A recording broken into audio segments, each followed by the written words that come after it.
이런 유머스러운 이야기가 하나 있어요. 어느 날 거북이가 산책을 나왔습니다.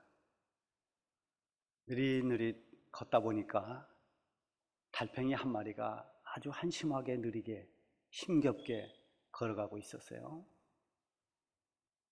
거북이가 보니까 참 딱하다 싶어서 달팽이에게 말했습니다. 야, 너 내가 태워줄 테니 내 등 뒤에 타, 등 위로 타. 그랬더니 이 달팽이가 고맙다면서 얼른 거북이 등 위로 올라갔습니다.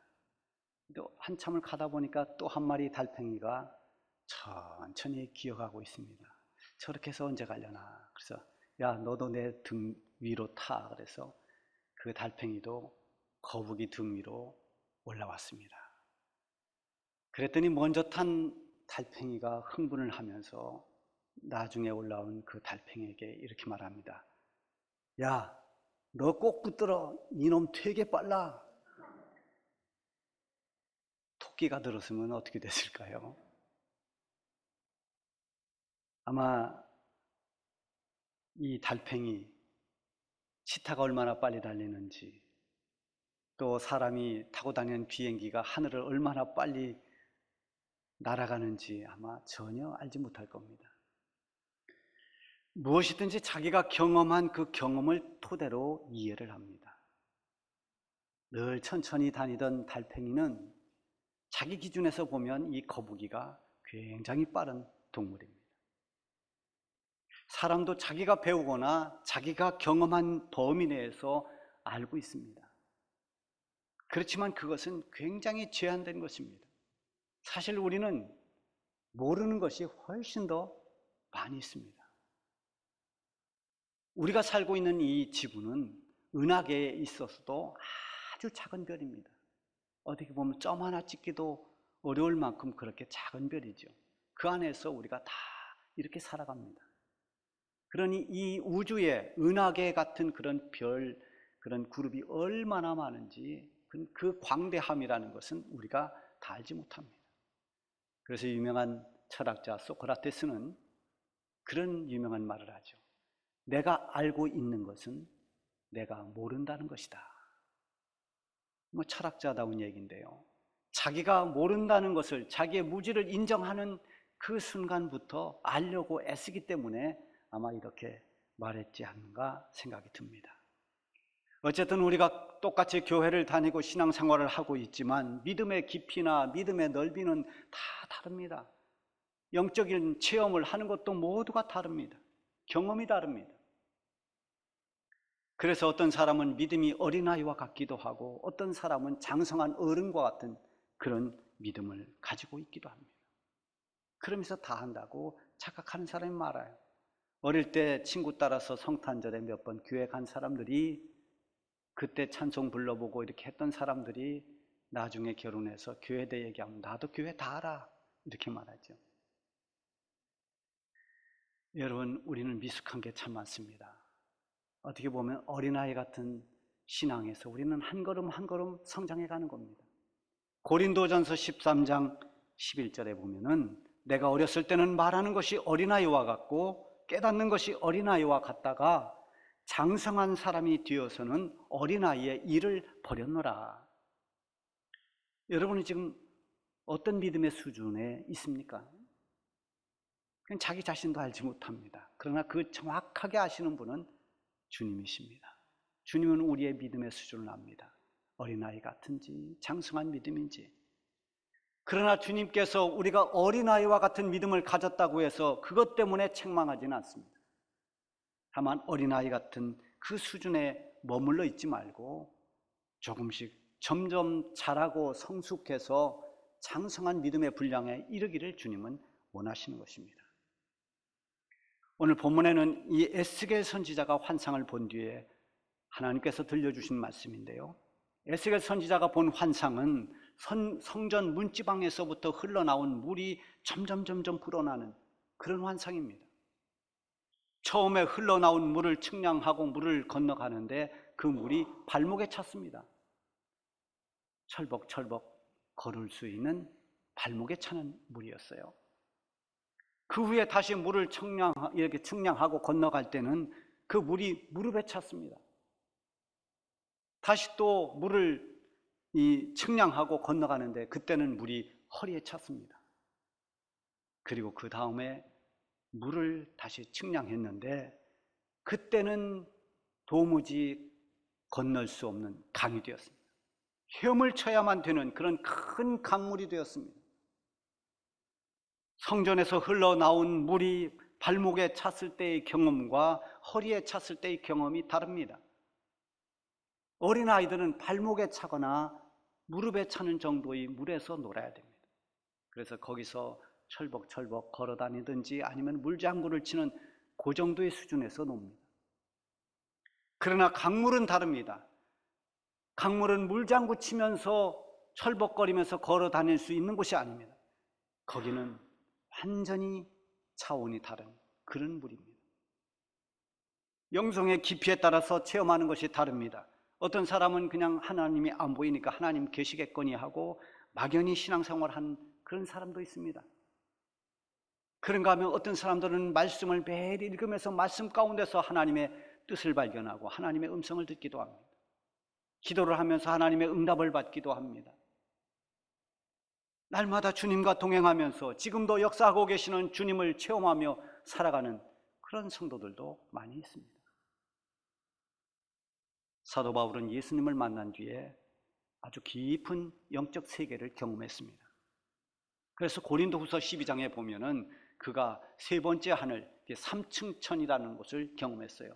이것은 보통 사람들이 경험할 수 없는 신비의 영적 세계를 사도 바울은 경험했습니다. 그러다 보니까 그런 깊은 영적 체험으로 말미암아서 그의 표현에 의하면 내가 받은 계시가 너무 커서 스스로 높아지지 않게 하려고 하나님께서 나에게 육체의 가시를 주셨다, 이런 말을 했습니다.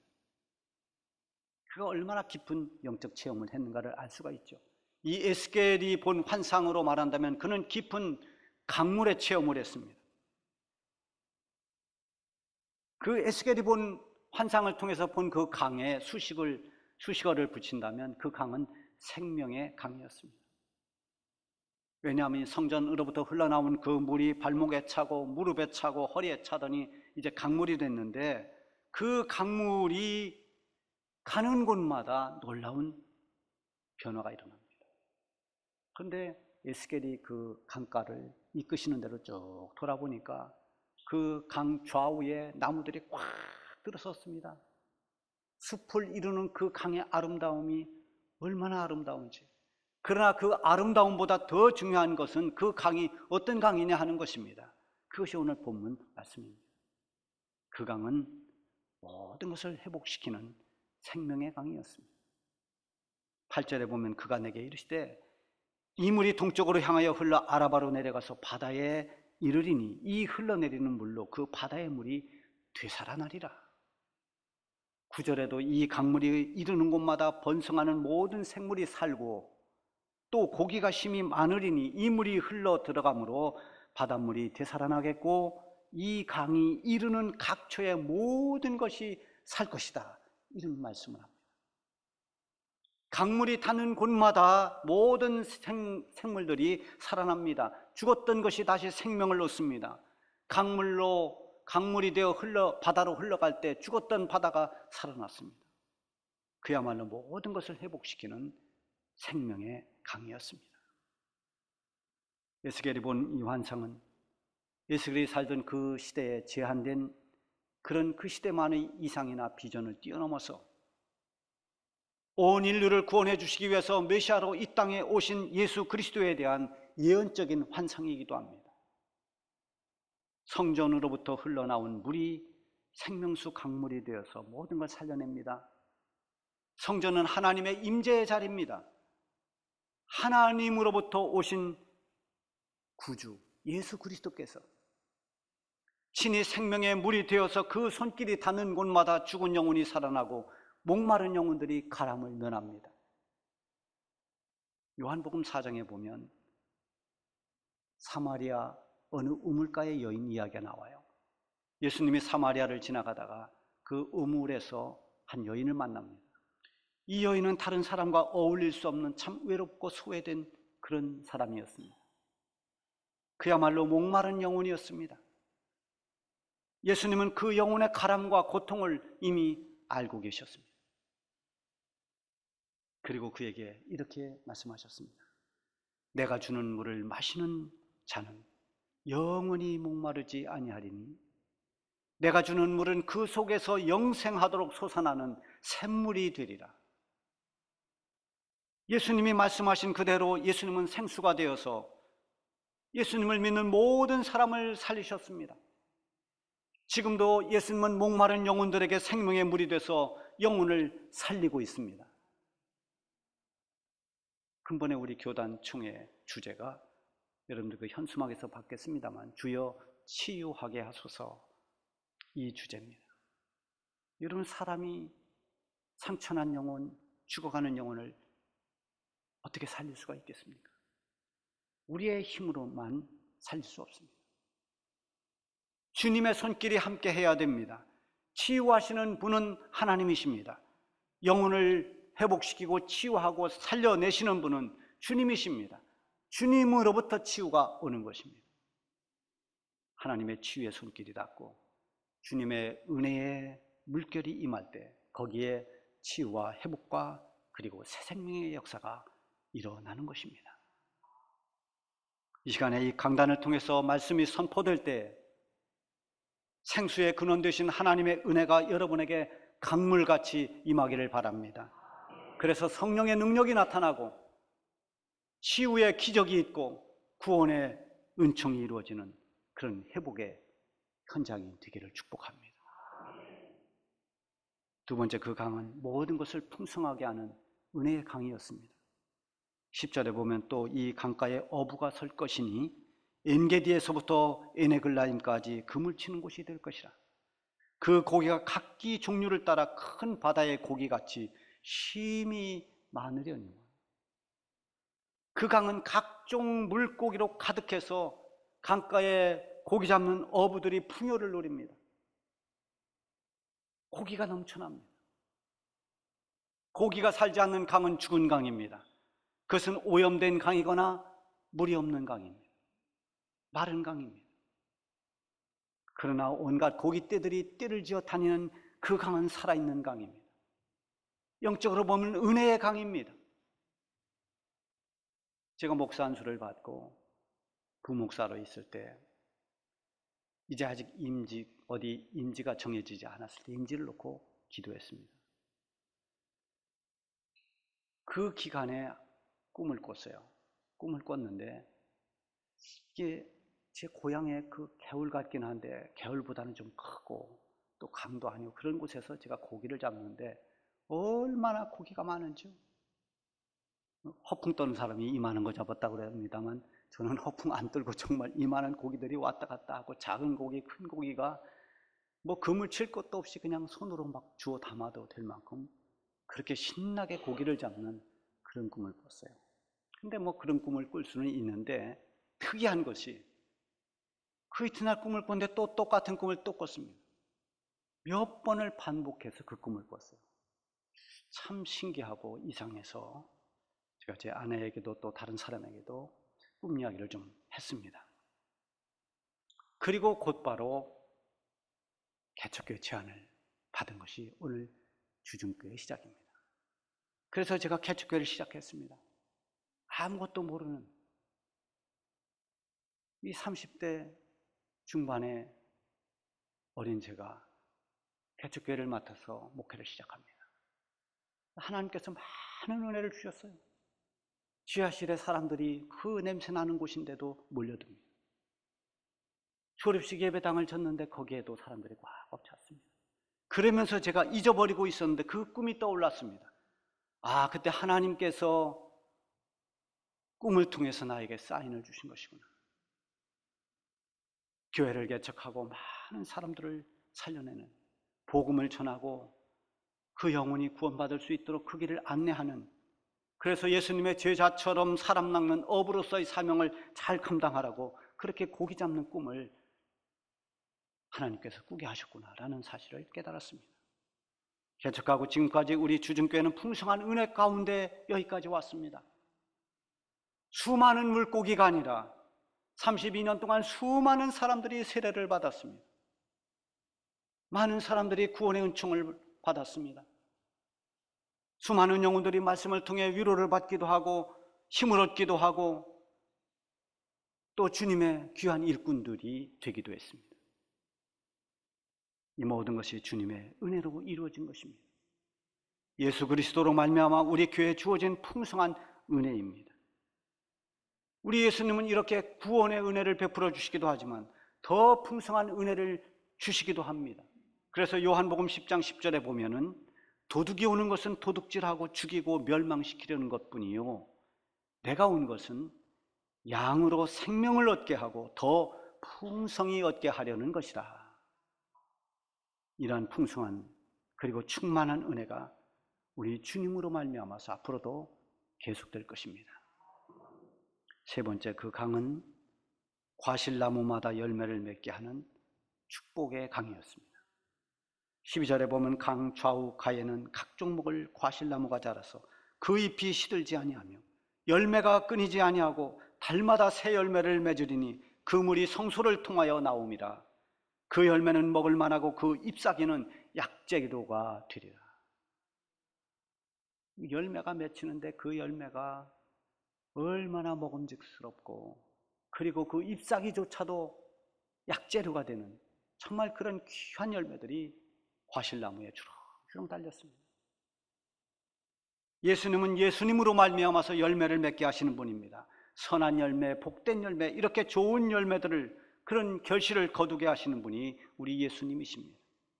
그래서 이 열매는 언제나 예수님 안에 거하고 예수님 안에서 행하는 것이 전제되어야 합니다. 다시 말하면 예수님으로 말미암아 열매를 맺어야 하나님이 원하시는 열매가 되고 선하고 복된 열매가 되는 것입니다. 요한복음 15장 5절에 보면 나는 포도나무요 너희는 가지니 그가 내 안에 내가 그 안에 거하면 사람이 열매를 많이 맺나니 나를 떠나서는 너희가 아무것도 할 수 없느니라. 그리스도인들이 예수님을 떠나서 할 수 있는 것이 없습니다. 예수님을 떠나서 맺는 열매는 하나님이 원하시는 그 열매가 아닙니다. 그러나 예수님 안에 거하면 그 사람은 열매를 많이 맺는다고 했습니다. 성전에서 흘러나온 물이 생명의 강물이 되어서 그 물이 흐르는 곳에 좌우 과실나무의 열매가 많이 맺히고 그 열매는 좋은 열매가 되었습니다. 예수님을 통해서 맺는 열매는 이렇게 하나님께 기쁨과 영광이 되고 그리고 우리 자신들에게는 큰 축복이 되는 것입니다. 사도 바울이 빌립보 교회 성도들을 위해서 이렇게 기도했습니다. 예수 그리스도로 말미암아 의의 열매가 가득하여 하나님의 영광과 찬송이 되게 하시기를 구하노라. 이 열매를 맺으면 하나님이 영광을 받으십니다. 이렇게 예수님으로 말미암아 맺는 열매는 하나님의 기쁨이 되고 영광이 되기도 하지만 우리 자신에게는 엄청난 축복이 됩니다.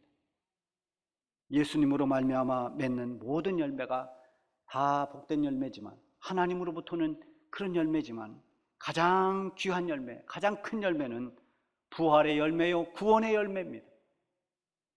여러분, 예수님이 사망 권세를 이기고 다시 살아나셨을 때 고린도전서 15장에 고린도후서 15장 뭐라고 했습니까? 부활의 첫 열매가 되셨다. 예수님이 부활의 첫 열매가 되어서서 예수 믿는 모든 우리들도 예수님을 따라서 다시 부활의 열매를 맺게 됩니다. 예수님이 십자가에서 흘리신 그 보혈이 마치 성전에서 흘러내린 물처럼 그것이 인류의 죄를 씻는 속죄의 강물이 되어서 그 은혜를 힘입는 모든 사람들이 예수님의 보혈로 죄사함을 받고 구원을 받습니다.